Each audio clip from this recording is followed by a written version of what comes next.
모압의 배반, 그리고 아하시아가 난간에서 떨어지는 낙마 사건, 이 두 가지 사건은 우연히 일어난 사건이 아니라 오히려 이 상황을 통해서 아하시아가 하나님께로 돌아오게 기회를 주시는 하나님의 어떤 마지막 기회와도 같은 사건이었습니다.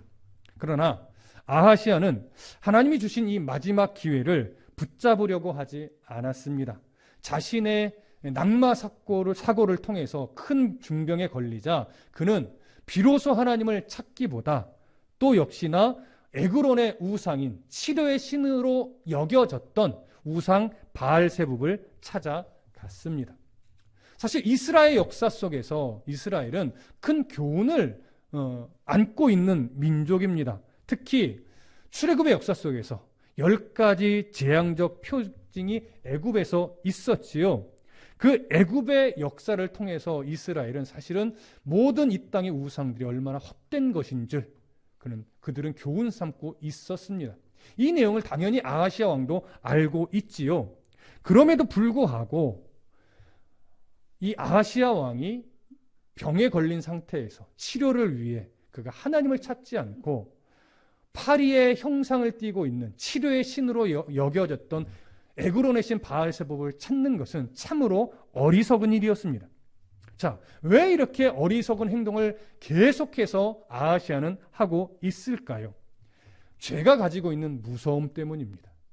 죄가 가지고 있는 중요한 특징은 뭐냐면 죄는 우리로 하여금 하나님이 베풀어 주신 모든 은혜를 자꾸 잊어버리게 만드는 특징을 갖고 있습니다.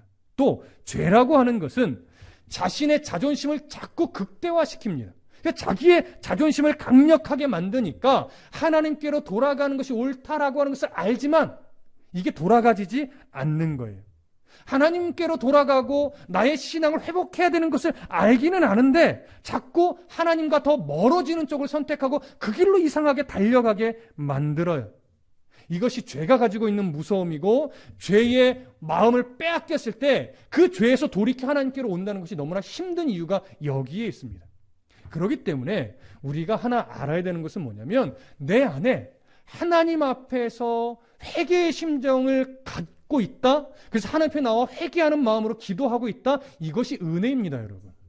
죄를 짓지 않는 것도 은혜이지만 죄를 지었을 때 이것이 하나님 앞에 옳지 않은 것임을 깨닫고 인정하며 하나님 앞에 나와 회개할 수 있는 것, 이것은 엄청난 은혜입니다.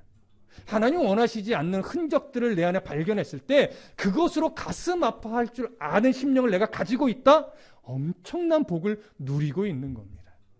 이왕이면 습관적인 죄를 짓지 않고 하나님 보시기에 기뻐하실 만한 말과 행실을 갖는 것 중요하지요. 그러나 어느 누가 일평생을 살아가면서 나는 늘 하나님이 기뻐하는 말만 하고 하나님 기뻐하는 행동만 하고 하나님 기뻐하는 흔적만 가지고 살 수 있다라고 말할 수 있는 자가 누가 있겠습니까?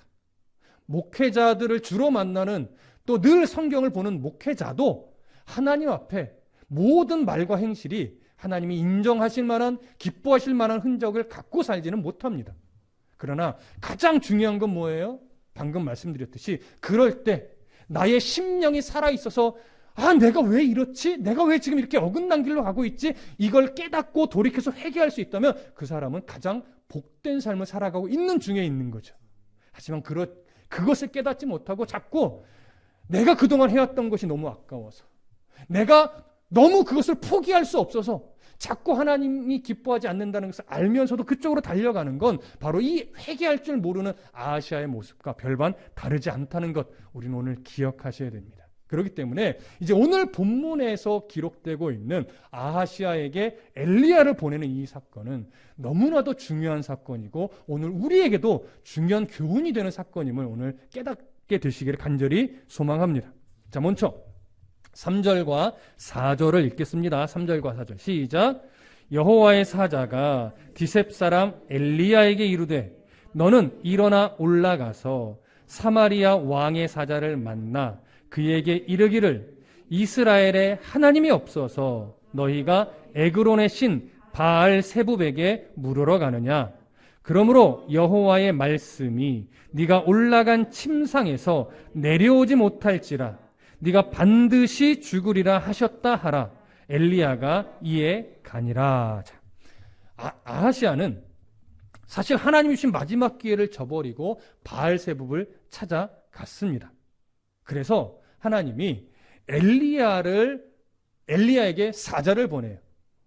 하나님의 사자를 엘리야에게 보내는데 이 하나님이 보낸 사자가 천사일 수도 있고 성육신 하시기 이전에 예수 그리스도일 수도 있습니다. 보편적으로는 학자들은 이때 엘리야에게 간 하나님의 사자를 천사로 보지 않고 성육신 이전에 그리스도로 보고는 있습니다.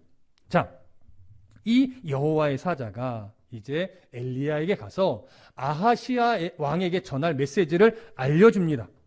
그 예언은 엘리야를 통해서 바로 그 에그론에 있는 바알세붑에게 가는 아하시아의 신하들에게 전달이 될 겁니다. 그리고 그 신하들이 아하시아에게 가서 이 메시지를 전달하게 되겠지요. 자, 그 내용은 뭐냐면 이거예요.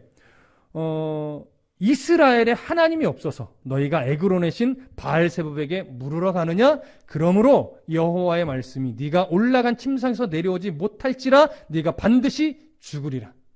이러한 말씀을 전하게 했습니다. 자, 이 책망의 핵심이 뭐예요? 첫 번째는 이거죠. 이스라엘에 하나님이 없어서 너희가 에그론의 신 바알세붑에게 물으러 가느냐. 이게 사실 책망의 핵심이에요. 이 말은 풀어보면 이런 겁니다. 여전히 하나님은 이스라엘의 우상 숭배에도 불구하고 이스라엘의 하나님으로 여전히 계시고 있어요. 언약이 파기된 것과 같은 상황에서도 하나님은 이 언약에 신실했어요. 이스라엘은 하나님과 맺은 언약을 자꾸 뿌리치고 우상에게 달려갔지만 하나님은 이스라엘을 여전히 긍휼히 보시면서 아직 그 언약을 버리지 않았어요. 여전히 하나님은 이스라엘의 하나님으로서 계시고 있어요. 그런데 이스라엘을 영적으로 이끌어가야 될 왕인 아하시아는 이스라엘의 하나님이 안 계신 것처럼, 이스라엘과 하나님은 아예 단절되어 있는 것처럼 하나님을 찾지 않고 우상 바알세붑을 찾아갔다라고 하는 것이죠. 이것을 하나님은 책망하고 있는 겁니다. 너는 왜 너의 하나님으로 여전히 긍휼을 베풀고 있는 여호와 하나님을 인정하지 않고 찾지 않았느냐, 이거죠. 그래서 그 결과 하나님의 심판이 내려질 건데 그 심판은 뭐예요? 네가 지금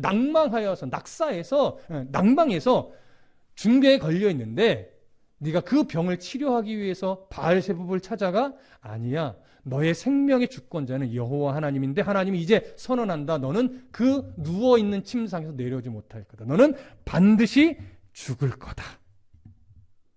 이게 하나님이 지금 아하시아에게 전달하는 메시지입니다. 그럼 보십시오. 하나님이 아하시아를 이제 무조건 죽일 것이라면 이 메시지를 전할 필요가 있을까요? 여러분, 성경은요, 놀랍게 늘 말씀드리지만 지금 당장 심판이 일어날 것처럼 선언할 때에도 그 순간 그 마지막 심판의 선언을 듣고 회개하면 하나님 그 회개를 받으세요. 그렇기 때문에 이 심판의 메시지는요, 결국 또 한 번 하나님이 아하시아에게 마지막 기회를 주시는 거예요. 이 정말 죽을 거다, 이제는 침상에서 못 내려온다, 너는 반드시 죽는다 라고 하는 메시지가 전해질 때 이것마저도 이제 듣지 않으면 그 자리에서 더 이상 기회 없이 죽는 거예요. 그렇기 때문에 이 심판의 메시지는 정말 하나님이 주시는 아하시아를 향한 마지막 기회다, 이걸 알아야 됩니다. 자, 본문으로 다시 돌아가서 5절을 보겠습니다. 5절 함께 읽습니다. 시작. 사자들이 왕에게 돌아오니 왕이 그들에게 이르되 너희는 어찌하여 돌아왔느냐 하니. 자, 이 5절을 보면 뭔가 중간에 하나 쏙 빠진 것 같아요. 뭐가 빠졌죠? 엘리야와 이 왕이 보낸 사신들이 대면해서 만나서 이 메시지를 전달하는 장면이 생략되어 있어요. 아마도 이 만나는 장면도 중요하지만 신하들이 빨리 아하시아에게 가서 아하시아에게 메시지를 전하는 이것을 더 강조하기를 원했던 것 같습니다. 그래서 중간에 그 만남은 굳이 불필요하다 여기고 생략을 하고 바로 신하들이 왕을 찾아가는 내용으로 넘어가는 겁니다. 자, 만일 이 신하들이 엘리야를 만났을 때 엘리야의 말을 무시하고 그냥 에그론으로 갔다면 이 신하들은 살 수 있었을까요? 하나님이 그냥 두지 않았을 겁니다. 죽게 만들었을 수도 있고 그 가는 길을 아예 막았을 수도 있겠죠. 어찌됐든 이 신하들은요, 엘리야를 만나 엘리야가 전하는 메시지를 들었을 때 이것은 너무 중요하다. 지금 왕의 말을 거절할 수는 없으나 왕의 말보다 지금 다시 왕에게 돌아가서 이 메시지를 전달하는 것이 더 중요한 일이다라고 여기고 그들은 가던 길을 멈추고 아하시아 왕에게 되돌아갔습니다. 아하시아는 그 신하들이 돌아온 것을 보고 자기의 생각보다 너무나 일찍 돌아왔기 때문에 깜짝 놀라며 의아해하면서 어찌하여 벌써 돌아왔느냐 이렇게 묻지요. 자, 그때 이제 신하들이 아하시아 왕에게 대답합니다. 6절부터 8절까지 함께 보겠습니다. 시작. 그들이 말하되 한 사람이 올라와서 우리를 만나 이르되 너희는 너희를 보낸 왕에게로 돌아가서 그에게 고하기를 여호와의 말씀이 이스라엘에 하나님이 없어서 네가 에그론의 신 바알세붑에게 물으려고 보내느냐. 그러므로 네가 올라간 침상에서 내려오지 못할지라 네가 반드시 죽으리라 하셨다 하라 하더이다. 왕이 그들에게 이르되 올라와서 너희를 만나 이 말을 너희에게 한 그 사람은 어떤 사람이더냐? 그들이 그에게 대답하되 그는 털이 많은 사람인데 허리에 가죽띠를 띠었더이다 하니 왕이 이르되 그는 디셉 사람 엘리야로다. 자, 신하가 왕에게 대답하고 또 왕이 묻고 왕이 엘리야임을 확인하는 그런 내용이죠. 신하들이 왕을 만났을 때 전하는 말을 잘 보면 앞부분에 이렇게 이야기해요. 한 사람이 올라와서 우리를 만나 이르되. 엘리야란 말을 콕 집어서 하지 않죠. 그냥 한 사람 이렇게 표현합니다. 여러분, 신하들이 왜 한 사람이라는 표현을 할까요? 엘리야라고 직접적으로 말하는 것이 더 좋아 보이는데 그렇게 하지 않습니다. 학자들은 두 가지 견해를 제시합니다. 첫 번째는 이 신하들은 엘리야의 얼굴을 몰랐을 것이다. 그래서 지금 만난 사람이 엘리야인 줄 모르고 있었기 때문이다. 이렇게 이야기하기도 하고 또 다른 견해로는 이들이 엘리야인 줄 알았지만 엘리야라고 일부러 왕에게 말하지 않은 것이다. 왜냐하면 이런 심판의 메시지를 전한 엘리야를 붙잡지 않고 놔두었기 때문에 그냥 돌아왔다는 얘기를 하면 왕이 불호령이 떨어질 수 있고 어떤 심판을 받을 수도 있기 때문에 자신들이 엘리야인 줄 모르고 있었던 것처럼 말을 한 것이다. 그래서 한 사람이라고 표현한 것이다. 이렇게 견해를 제시합니다. 어떤 견해가 정확하게 옳은지는 알 수 없습니다. 다만 개연성은 엘리야인 줄 알았지만 혹여나 왕에게 있어서 불호령이 떨어질까봐 자신들에게 어떤 해가 올까봐 엘리야인 줄 몰랐던 것처럼 말한 것으로 그렇게 여겨지기는 합니다.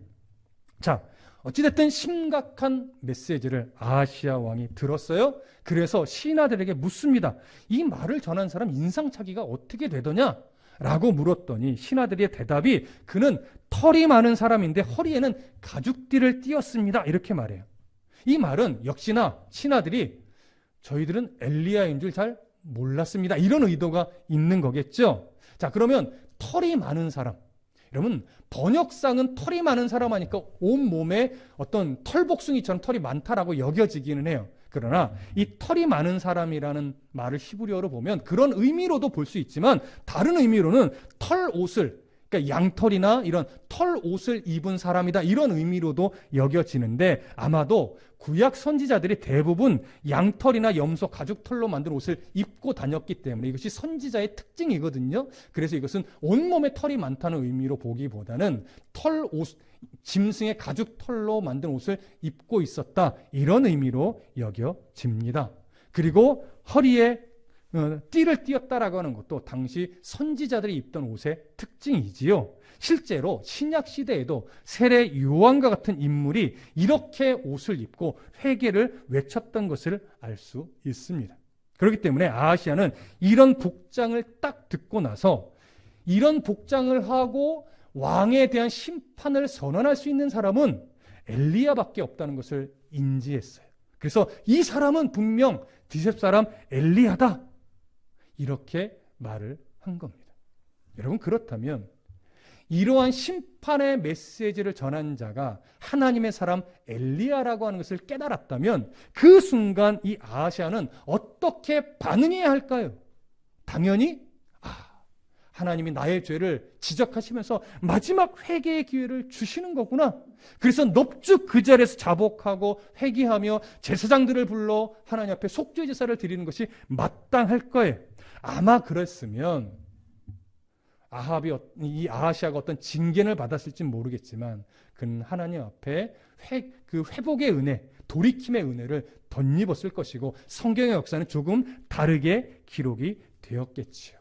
그러나 여전히 죄의 잠식당에 있고 우상에 빠져 있던 아하시아는 하나님 앞에 회개의 심정을 갖지 않았습니다. 어떤 반응을 보였을까요? 9절과 10절을 볼까요? 9절과 10절 함께 읽겠습니다. 시작. 이에 50부장과 그의 군사 50명을 엘리야에게로 보내매 그가 엘리야에게로 올라가 본즉 산 꼭대기에 앉아 있는지라. 그가 엘리야에게 이르되 하나님의 사람이여 왕의 말씀이 내려오라 하셨나이다.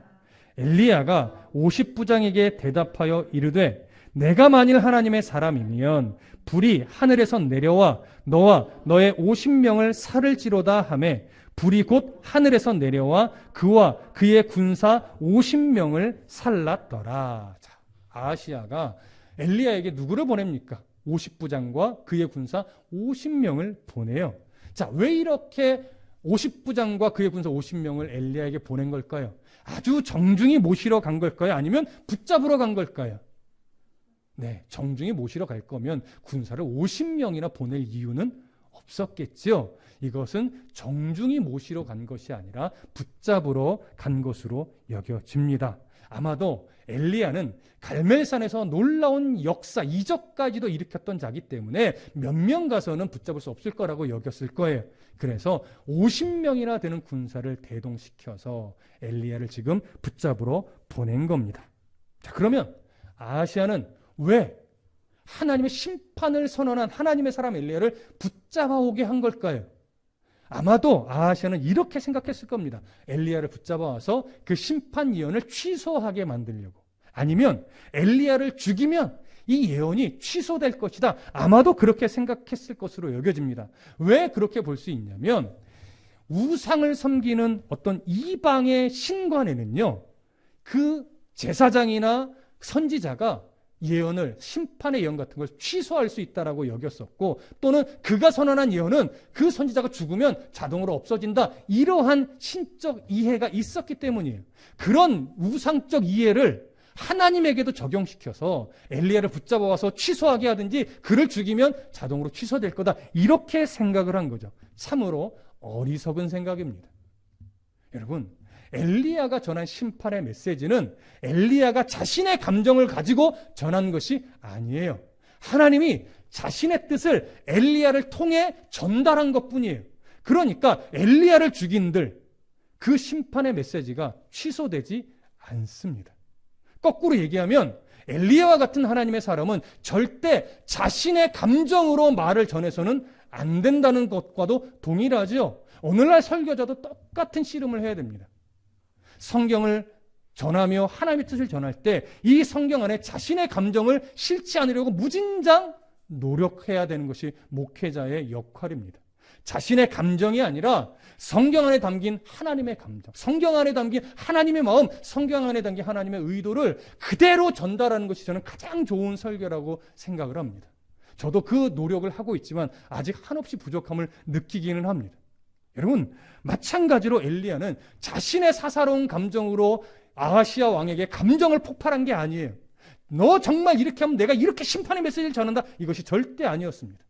하나님이 자신의 뜻을 엘리야를 통해 전한 것이기 때문에 이 예언, 이 심판의 메시지를 돌이키기 위해서는 그가 하나님 앞에 진심으로 자복하고 회개하는 것밖에 다른 방법은 없습니다.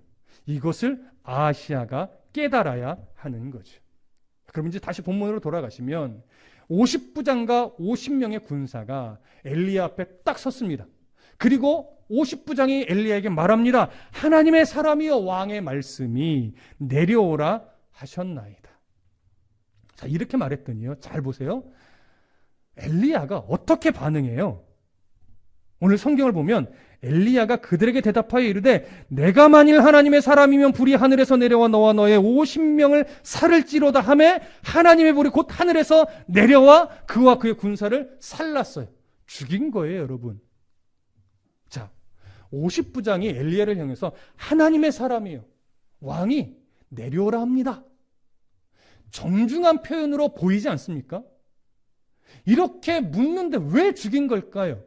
한글 성경만 보면 이 50부장이 나름 그래도 정중하게 엘리야에게 말을 한 것처럼 여겨지지만 히브리어 성경으로 보면요, 이 문장 자체가 정중한 어투가 아니에요.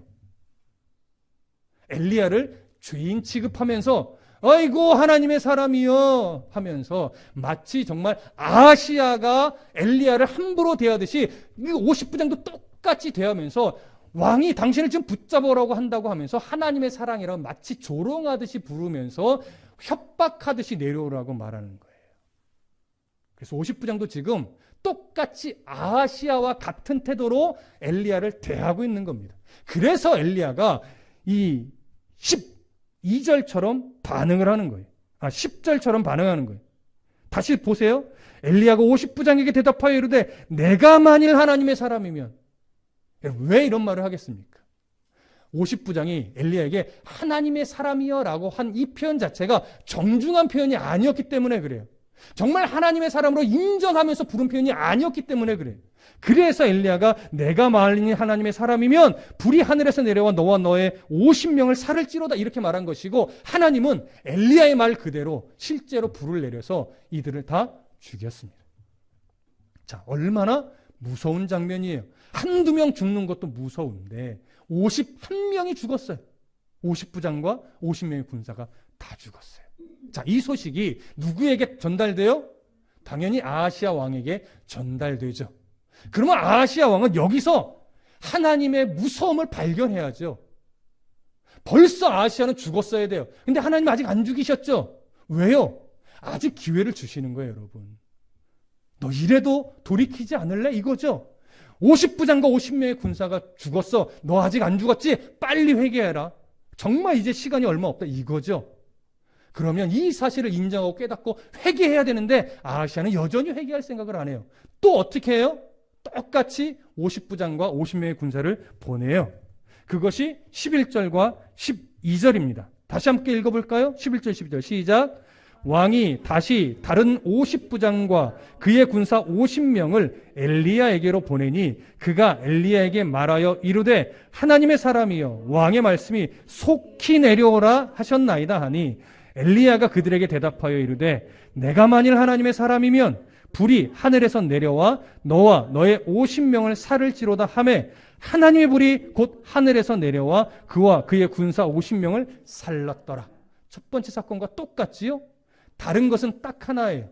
두 번째 온 50부장이요. 똑같은 말을 하는데 한 가지를 덧붙여요. 속히 내려오라 했습니다. 이 속히라는 표현은요, 더 거친 표현이에요. 더 협박적으로 말하는 거예요. 지금 안 내려오면 우리가 어떻게 할지 모른다고. 이런 식의 표현인 거죠. 그랬더니 역시나 엘리야가 내가 하나님의 사람이면 하늘에서 불이 내려와 너를 살릴 것이다. 역시 하나님은 그 말 그대로 하늘에서 불을 내려 두 번째로 50부장과 50명의 군사를 죽였습니다. 그리고 똑같이 이 소식은 아하시야 왕에게 전달되었을 겁니다. 그러면 또 동일하게 아하시야는 이제라도 회개하며 자복했어야죠. 그런데 아하시야는 그러지 않습니다. 죄에 얼마나 잠식당해 있는지, 그 죄가 얼마나 무섭게 아하시야를 꽁꽁 얽어매고 있는지 우리는 여기서 알 수 있습니다. 그래서 또 한 번 세 번째로 50부장과 50명의 군사를 보내요. 자, 그 구절이 바로 13절과 14절입니다. 함께 읽어보겠습니다. 시작. 왕이 세 번째 50부장과 그의 군사 50명을 보낸지라. 셋째 50부장이 올라가서 엘리야 앞에 이르러 그의 무릎을 꿇어 엎드려 간구하여 이르되 하나님의 사람이여 원하건대 나의 생명과 당신의 종인 이 50명의 생명을 당신은 귀히 보소서. 불이 하늘에서 내려와 전번의 50부장 둘과 그의 군사 50명을 살랐거니와 나의 생명을 당신은 귀히 보소서 하매. 자, 이제야 이 세 번째로 온 50부장은 엘리야를 하나님의 사람으로 인정하고 아주 겸손히 그에게 무릎을 꿇고 이야기를 합니다. 두 번의 50부장이 다 죽고 50명의 군사들까지 불에 타 죽은 것을 알고 있습니다. 하나님의 사람이요 나는 당신이 정말 하나님의 사람인 줄 아오니 저와 이 50명의 군사들의 생명을 귀히 보시고 불을 내려 죽이지 마시옵소서. 이 얘기죠. 여기는 한 가지 의미가 더 있죠. 그러니 제발 왕에게 가주십시오. 그렇지 않으면 우리는 죽은 목숨입니다. 이 의미가 담겨 있는 것이죠. 그때 하나님은 이제 엘리야에게 말씀을 주십니다. 그것이 15절과 16절입니다. 함께 읽어보겠습니다. 15절 16절 시작. 여호와의 사자가 엘리야에게 이르되 너는 그를 두려워하지 말고 함께 내려가라 하신지라. 엘리야가 곧 일어나 그와 함께 내려와 왕에게 이르러 말하되 여호와의 말씀이 네가 사자를 보내 에그론의 신 바알세불에게 물으려 하니 이스라엘에 그의 말을 물을 만한 하나님이 안 계심이냐. 그러므로 내가 그 올라간 침상에서 내려오지 못할지라 네가 반드시 죽으리라 하셨다 하니라. 자, 하나님은 이제는 내려가서 아하시아 왕을 만나 나의 메시지를 전해라 라고 합니다. 그리고 엘리야는 침상에 누워있는 아하시아를 만났고 똑같은 말을 해줘요. 이스라엘의 하나님이 없어서 네가 바알세불에게 물으러 갔느냐. 이제 너는 마지막 기회를 다 저버렸으니 침상에서 내려오지 못하고 죽을 것이다. 여러분, 이 메시지가 지금 총 몇 번 성경에 기록돼요?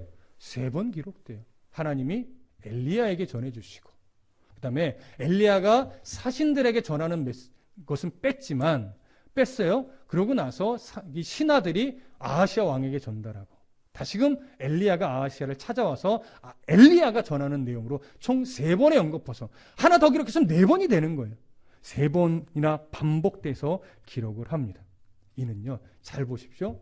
심판의 메시지를 3번이나 전했다는 것은 여기에 어떤 의미가 담겨 있는 거냐면 하나님이요 아하시아에게 정말 끈질기게 회개의 기회를 주시는 거예요. 심판의 메시지가 강조되고는 있지만 이건 심판을 강조하고 싶은 것이 아니라 하나님이 이렇게 아하시아가 돌이키길 원하셨다라고 하는 간절함을 표현하는 거예요, 여러분. 우리를 향한 하나님의 사랑이 이렇습니다. 여러분, 이왕이면 우리가 하나님의 사람으로서 이 세상을 살아갈 때 정말 하나님의 올바른 흔적들을 가지고 살아가면 정말 좋겠지만 우리가 무지하고 우리가 연약하고 때로 우리가 어리석어서 우리 안에 욕심이 너무 많아서 하나님을 사랑한다 하면서도 돌고 돌아 엉뚱한 일과 엉뚱한 생각을 할 때 많잖아요. 여러분, 하나님 그 모든 것을 다 조목조목 보시고 지적하고 심판하고 책망하고 징계했으면 우리 사제백체가 온전하게 남아있는 게 있을까요? 여러분, 없어요. 돌아보세요. 하나님이 나의 아버지로서 얼마나 오랜 시간 동안 나를 향해서 참고 기다리시고 인내하며 긍휼을 베풀어 오셨는지 여러분 스스로를 정말 아주 객관적으로 돌아보세요. 하나님이 수없이 참으셨고요. 수없이 긍휼을 베푸셨고요. 수없이 눈 감아 주셨고요. 수없이 우리의 연약함 그대로를 품고 사랑한다 말씀해 주셨어요. 이것이 끈질긴 사랑입니다. 우리를 향한 정말 끈질긴 사랑, 그 사랑을 받고 있는 자들이 바로 우리예요. 근데 이것이 얼마나 놀라운 사랑이고 이것이 얼마나 큰 감사의 제목인지 우리는 잘 고백을 못해요. 이상하게 이렇게 일상을 변함없이 살아가게 해주시는 이 은혜는 감사하지 못하고 있고 어떤 시한부 선고를 받고 이것이 고침을 받아. 그럼 막 놀랍게 감사를 해. 여러분, 이것도 감사 맞아요. 그런데 여러분, 정말 큰 감사는 늘 말씀드리지만 내가 죽을 위기에서 모면할 때 큰 감사가 아니고요. 그런 사건이 없는데도 내가 하나님을 여전히 사랑하고 있고 그런 막 스펙타클한 흔적이 없음에도 불구하고 하나님을 변함없이 내가 바라보고 있고 예배하고 있으면요. 그런 삶을 살 수 있도록 나와 동행해 주신 것이 가장 큰 복이고 가장 큰 은혜이고 가장 큰 감사의 제목이에요. 여러분, 그걸 바라보셔야 돼요. 왜 우리가 감사를 못합니까? 지금 일상을 살아가는 이 흔적이 얼마나 큰 복인지를 우리가 인정을 못하니까 감사를 못하는 거예요. 꼭 나락으로 떨어졌다가 올라와야 감사하시겠어요? 꼭 죽을 고비 넘겼다가 다시 회복돼야 감사하시겠습니까? 모든 것을 잃어버렸다가 다시 뭔가를 좀 찾아야 감사하겠습니까? 아니요. 그런 흔적 없는데도 여전히 난 하나님을 사랑하고 있고 그런 적 없는데도 나는 늘 예배함이 그래도 기쁘고 그런 적 없는데도 나는 여전히 주님으로 인해서 살아가고 있다는 고백을 하고 있다면요. 이 세상 그 어떤 것보다도 가장 복된 자예요. 가장 큰 은혜를 누리고 있는 자라고요. 지금을 감사하십시오. 좀 부족해도 좀 연약해도 좀 가진 것이 많지 않아도 내가 지금 주님과 동행하며 살 수 있는 것 가장 큰 감사의 제목입니다. 수많은 간증들 부러워하지 마십시오. 그런 간증들도 우리에게 유익하고 우리에게 도움이 되지만 그런 간증거리 없어도 내가 오늘 주님과 살아가고 있음이 가장 큰 간증거리고 가장 큰 복된 삶의 증거임을 여러분 꼭 가슴 깊이 새기시기를 소망합니다. 여러분 17절, 18절 함께 읽겠습니다. 시작. 왕이 엘리야가 전한 여호와의 말씀대로 죽고 그가 아들이 없으므로 여호람이 그를 대신하여 왕이 되니 유다 왕 여호사밧의 아들 여호람의 둘째 해였더라. 아하시야가 행한 그 남은 사적은 모두 이스라엘 왕 역대지략에 기록되지 아니하였느냐. 끝내 하나님의 심판이 임했습니다. 여호람은 끝내 회개하지 못하고 않고 죽었습니다. 하나님 말씀대로 죽었죠. 하나님의 말씀을 전한 엘리야를 그는 침상 위에서 어떻게 엘리야를 할 수 없었을 거예요. 결국 그 말을 전하고 엘리야는 돌아갔겠죠. 그리고 이 아하시야는 그 침상 위에서 그대로 죽습니다. 이렇게 연약한 존재인데 어찌 하나님께로 마음을 내어드리지 못하고 끝까지 이렇게 고집을 부렸는지 참으로 안타깝습니다. 그래서 아하시야는 죽고 그런데 그에게 아들이 없었어요. 그래서 누가 다음 왕을 이어가냐면 아하시야의 동생인 여호람이 그 왕위를 이어간 거예요. 여러분, 한 왕조라고 하는 것은 이제 이 가문은 오므리부터 시작된 왕조거든요. 오므리, 아하시야 이렇게 연결된 왕조예요. 그의 아들이 있으면 밑으로 내려가는 것이 정상이죠. 근데 아들이 없었기 때문에 그 형제인 동생 여호람이 왕위를 이어받습니다. 그러니까 보십시오. 아래로 이어져 내려가야 되는, 세습돼야 되는 왕조는 이미 끊어졌기 때문에 오므리 왕조는 끝난 것과 동일하지만 어찌됐든 오므리 왕조의 마지막 왕으로 여호람이 이제 존재하게 돼요. 이제 그 여호람을 끝으로 오므리 왕조는 끝이 나요. 나중에 이제 그의 신하에게 배반을 당해서 죽고 오므리 왕조는 끝이 나게 되죠. 그건 조금 더 지나서 우리 성경을 통해서 확인하게 될 겁니다. 오늘 성경은 이렇게 아들이 없이 죽은 아하시야의 모든 흔적이 이스라엘 왕 역대지략에 기록됐다고 합니다. 아합에게도 동일한 표현이지만 이 이야기는 결국 역대지략에 기록된 아하시야의 모든 흔적에는 하나님이 기뻐하실 만한 내용이 전혀 없었음을 의미합니다. 그러니 보십시오. 어떤 인생이 가장 복된 인생이냐. 그가 죽었을 때 하나님이 기뻐할 만한 흔적이 하나라도 남겨져 있는 사람. 그러면 그 사람은 하나님 앞에서 가장 복된 인생을 산 거예요. 오늘 저와 여러분들이 언젠가는 하나님의 나라로 가게 되겠죠. 누가 먼저 갈지는 아무도 알 수 없습니다. 내일까지 우리 중에 누군가 살아있을 거라는 것은 누구도 보장할 수는 없어요. 무슨 말씀인지 이해되시죠? 그렇다면 오늘 내가 죽는다면 과연 내가 하나님 앞에서 하나님 기뻐할 만한 흔적으로 고백되어지는 것은 무엇일까? 돌아보십시오. 그러면 내가 지금 인생을 어떻게 살아가고 있는지가 점검이 되는 겁니다. 만일 내 인생 흔적을 돌아보니 나는 하나님 앞에 하나님이 기뻐할 만한 흔적은 없고 오직 나를 위한 흔적, 오직 내 욕심만을 위한 흔적, 오직 나의 야망만을 위한 흔적으로만 가득하다면 여러분 인생 다시 한번 점검해 보셔야 돼요. 나는 지금 무엇을 위해 달려가고 있지? 나는 정말 하나님의 사람이 맞는데, 나는 천국 백성인데, 나는 천국 소망을 가지고 살아가는 인생인데, 나는 지금 어떤 흔적을 남겨두며 흔적을 만들며 살아가고 있지? 여러분 점검해 보셔야 돼요. 거창하게 막 어떤 신앙적 업적을 만들어내는 거 절대 아니에요. 막 선교지를 가고 막 모두 막 봉사를 하고 꼭 이런 것을 말씀드리는 거 절대 아닙니다.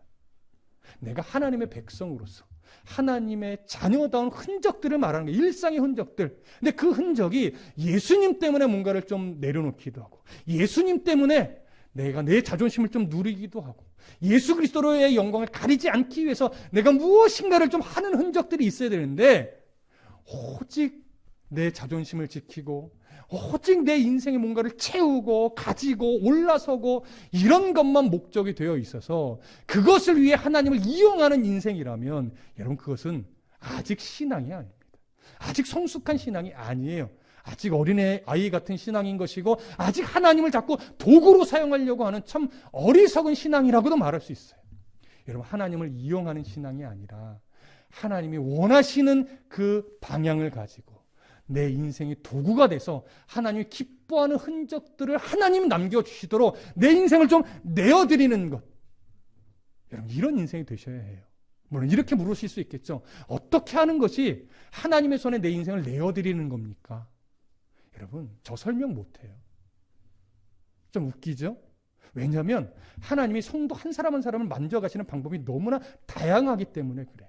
그것은요, 하나님께 시선을 딱 두고 말씀으로 하나님을 알아가면서 내 인생 속에서 좀 세파를 겪으면서 깨달아 알아가는 거예요.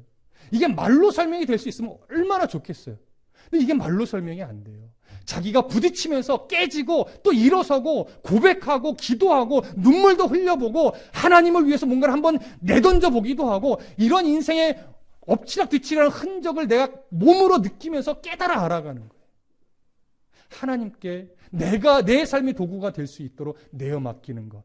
여러분 인생 속에서 꼭 경험을 통해 깨닫고 그 방법을 스스로 터득해서 하나님 나라 갈 때쯤에 그래도 내 인생을 싹 돌아보았을 때, 야 그래도 나는 하나님 앞에서 이런 흔적은 남겼구나. 하나님 앞에 내어드릴 것이 있어서, 물론 뭔가 뭐 거창한 건 아니더라도 그래도 하나님 앞에 내가 이런 삶은 내어드릴 수 있겠다. 이런 흔적을 가지고 하나님을 만날 수 있는 저와 여러분 되기를 간절히 소망하고 축복합니다. 기도하겠습니다.